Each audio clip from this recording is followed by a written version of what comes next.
Challenge yourself to become a better photographer in, let's say, 30 days. Challenge number 21 is glass. Glass. This is pretty awesome. The funny thing about glass is basically the photographer's friend. Oftentimes, photographers will refer to glass as the same thing as their lens, because the lens is made normally with glass or some kind of polymer like glass. But the point is, we're going to be talking about photographing glass. Now, we have to be careful because even though glass is our friend, we have to understand how it works. Here's an example. Normally you'll see this picture in the background. I don't know, can you see that there's like a yellow light reflecting? See, I have to turn that light off because of the glass nature of this particular photograph.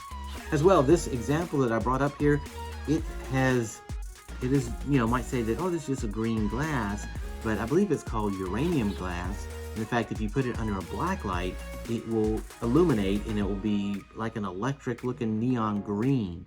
So there's some cool things you can get with just the reflective properties of glass.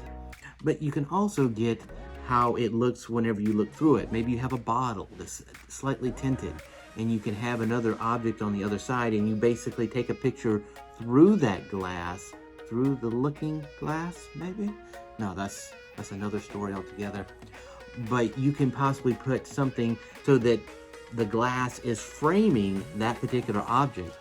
If you've ever seen of a, what's called a ship in a bottle, well, you could actually take a ship out at the port and hold up a bottle or glass and say, take a picture with it.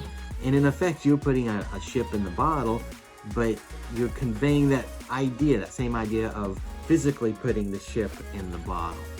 But take your time and think about how you can use glass as your friend in photography, even using the reflective quality of glass in your photos.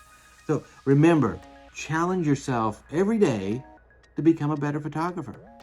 And share what you have with us at Phototropics30, Photopix30.